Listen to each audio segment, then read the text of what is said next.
Namo tassa bhagavato arahato samma sambuddhassa. Namo tassa bhagavato arahato samma sambuddhassa. Namo tassa bhagavato arahato samma sambuddhassa.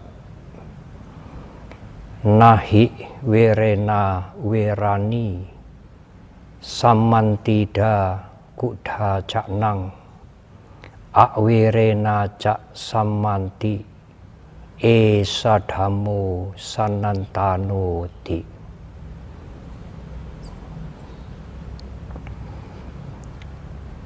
Para ibu, bapak sekalian, saudara-saudara yang berbahagia, kembali kita memperingati 3 kejadian suci pada pribadi Guru Agung Buddha Gotama pada saat purnama di bulan Vaisakha yang pada tahun ini jatuh bertepatan dengan tanggal 26 Mei,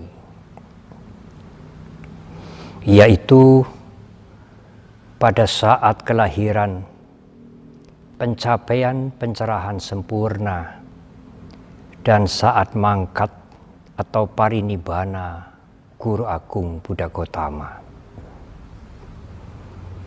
Ibu, bapak dan saudara, peringatan Trisuci Waisak pada tahun ini masih dalam suasana pandemi COVID-19. Ada hikmah besar yang bisa kita ambil. Pada tahun ini, peringatan Trisuci Waisak tentu sangat tidak perlu diperingati dengan perayaan besar-besaran, dengan hiburan. Melainkan, marilah kita memperingati Trisuci Waisak ini dengan banyak bermeditasi, dengan Dhammasawana dan Dhammasagaja, mendengarkan uraian Dhamma dan berdialog tentang Dhamma. Ibu, bapak dan saudara, pada waktu Pangeran Siddhartha pertama kali melihat penderitaan di luar istana, bermacam-macam penderitaan yang beliau lihat, antara lain orang yang tua renta, orang yang terkena sakit, orang yang meninggal dunia, dan juga pertapa yang meninggalkan keduniawian.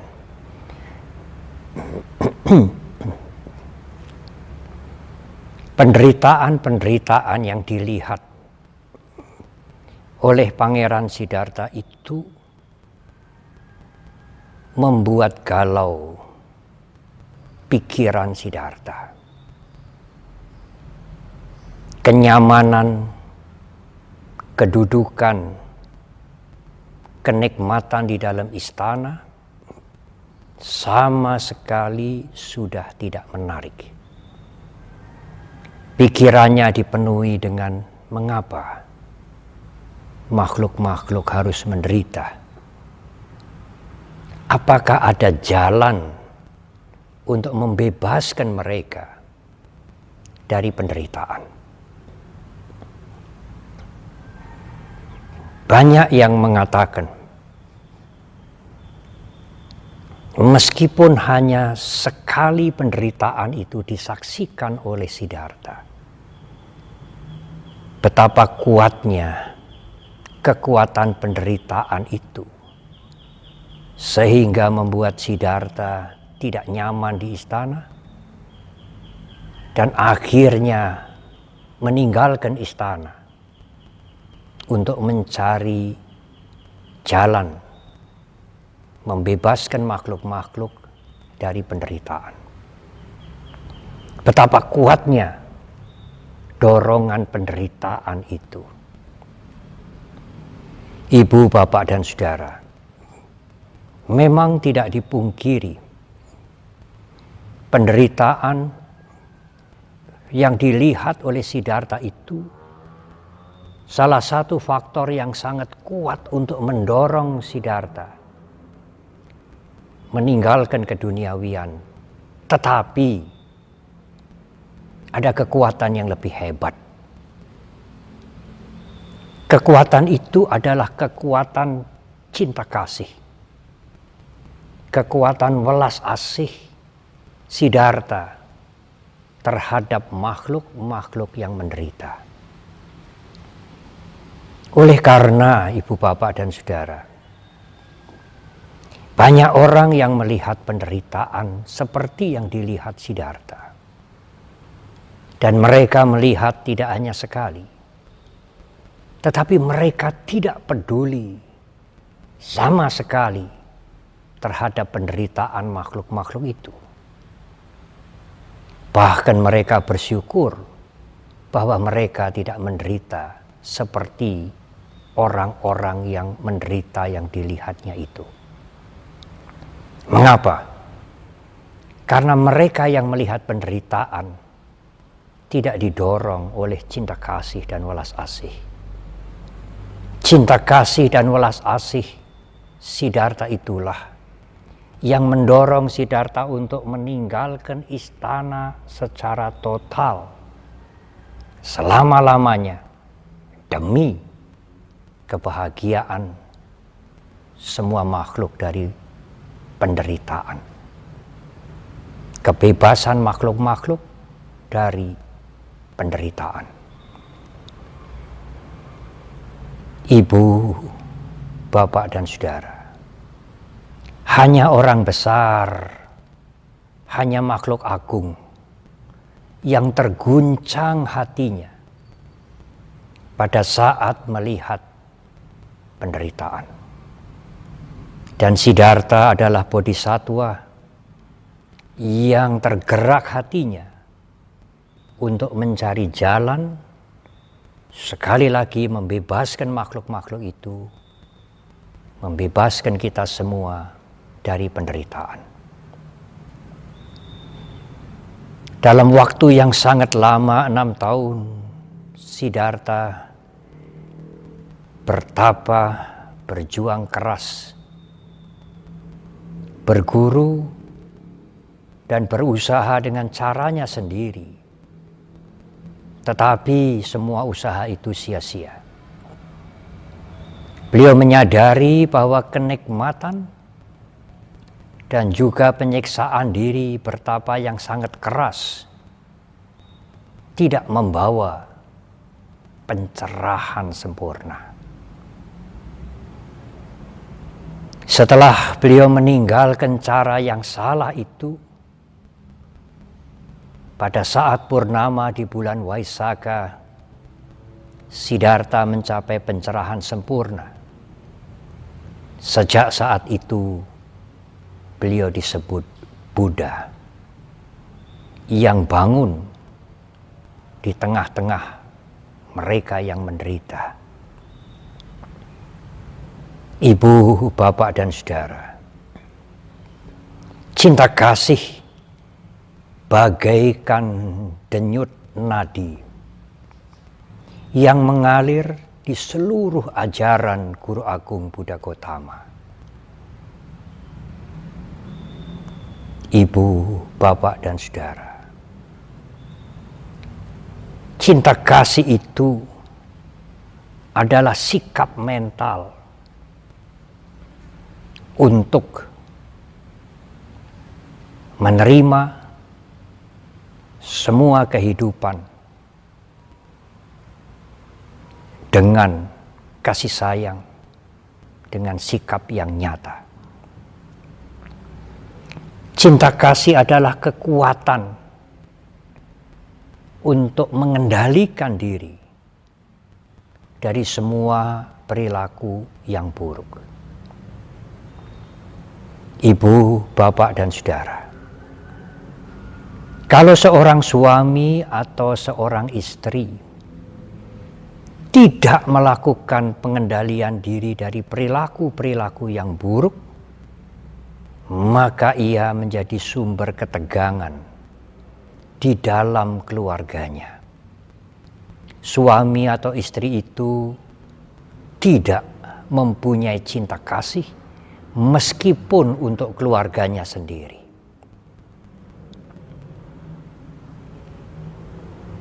Ibu, bapak, dan saudara-saudara,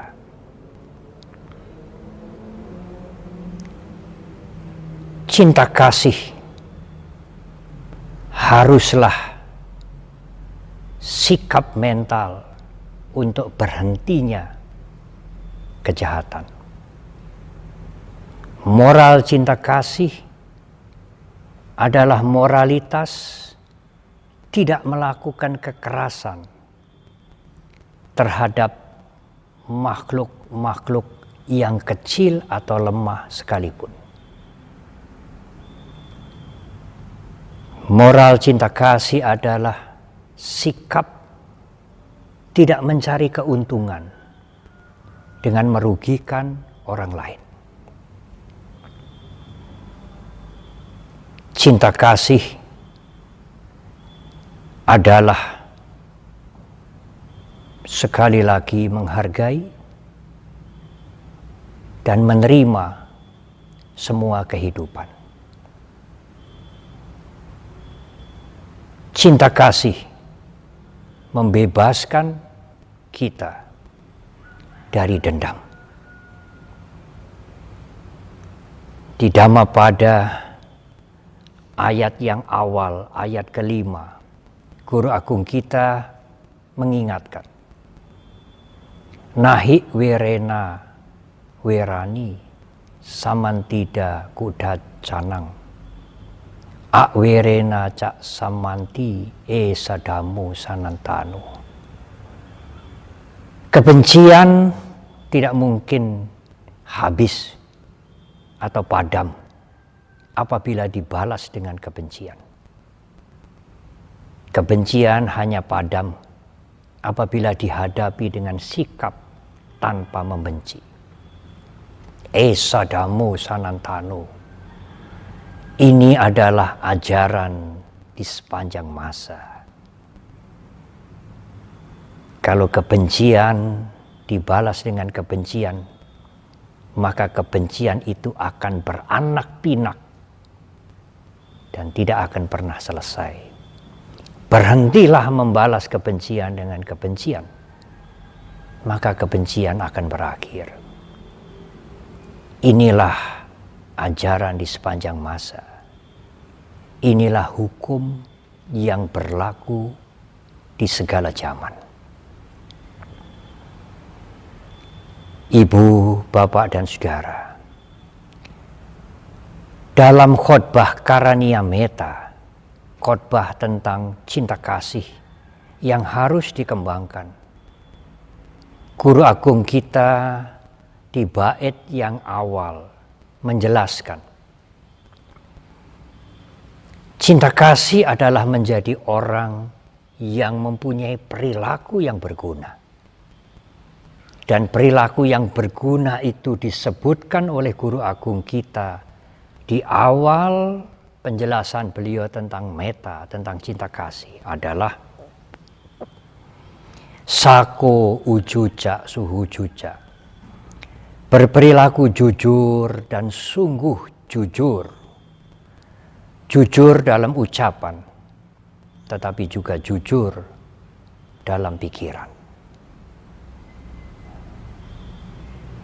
Di khotbah tentang Karania Metta, metta atau cinta kasih yang harus dikembangkan, puncak dari cinta kasih adalah mengembangkan pikiran cinta kasih ke segenap alam kehidupan. Tidak sempit, luas,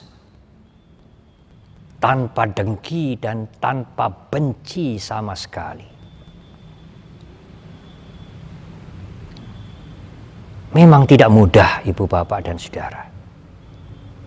Oleh karena itu, guru agung kita memahami ini tidak mudah. Beliau memberikan ukuran yang paling rendah. Begitulah kalau boleh kami mengumpamakan, mengistilahkan. Biarosana patikasanya nanya manyasa duka micea. Seandainya Anda diliputi marah atau benci, janganlah mengharap orang lain celaka. Apakah yang dimaksudkan guru agung kita? Mungkin kita belum mampu mengatasi marah atau benci, tetapi seandainya karena diliputi marah atau benci, janganlah mengharap orang lain celaka. Ibu, Bapak, dan Saudara, cinta kasih dalam bentuknya yang aktif disebut karuna. Karuna atau cinta kasih yang aktif adalah peduli kepada mereka yang menderita dengan sikap yang nyata. Di dalam salah satu kesempatan guru agung kita Buddha Gotama menjelaskan, seandainya engkau mempunyai suapan nasi yang terakhir dan suapan itu hanyalah 1 sendok, apabila ada yang bisa diajak berbagi, apabila ada mereka yang memerlukan bantuan, nasi yang 1 sendok itu hendaknya dibagikan sebagian kepada mereka yang membutuhkan. Itulah karuna. Peduli kepada mereka yang menderita, peduli kepada mereka yang memerlukan bantuan. Ibu, Bapak, dan Saudara, apabila Ibu, Bapak, dan Saudara bermeditasi, meditasi itu membersihkan mental kita. Dan mental yang bersih sudah tentu seseorang akan mempunyai perilaku yang didasari cinta kasih dalam kehidupannya sehari-hari. Bebas dari keserakahan, itulah cinta kasih. Bebas dari kebencian, itulah cinta kasih. Bebas dari keakuan, itulah meta cinta kasih. Cinta kasih menjaga, tidak membiarkan. Cinta kasih melindungi, tidak menghancurkan. Cinta kasih menjaga, tidak merusak. Cinta kasih membebaskan kita dari kebencian, keserakahan, kesombongan, kecongkaan, dan semua kotoran-kotoran batin. Karena kotoran batin itu sumber penderitaan yang menghancurkan diri kita dan menghancurkan orang lain. Ada pertanyaan, apakah kita harus mencintai orang-orang jahat, Bante? Ya, mengapa tidak? Kita harus mencintai orang-orang yang sementara berbuat jahat. Memang kita tidak setuju dengan perilaku yang dia lakukan. Kita tidak menyetujui kejahatan itu, tetapi tidak ada alasan untuk melakukan kekerasan atau melenyapkan mereka yang melakukan kejahatan. dengan mental yang bersih dari kotoran batin, dengan kekuatan cinta kasih, maka kita akan mampu rame ing gawe sepi ing pamrih. Semangat bekerja dan bersih dari kepentingan pribadi. Bukan sebaliknya, rame ing pamrih, sepi ing gawe. Mempunyai pamrih yang begitu besar, tetapi amat malas melakukan pekerjaan yang baik. Ibu, bapak, dan saudara,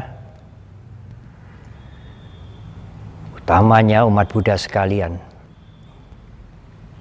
selamat memperingati Trisuci Waisakha Puja tahun Buddhis 2565. Cinta kasih menjaga dan membangun keluhuran bangsa. Cinta kasih melahirkan persaudaraan sejati yang membuat bangsa ini rukun, bersatu, bekerja sama untuk kesejahteraan dan keluhuran. Memayu hayuning bangsa, memayu hayuning bawana. Semoga semua makhluk berbahagia.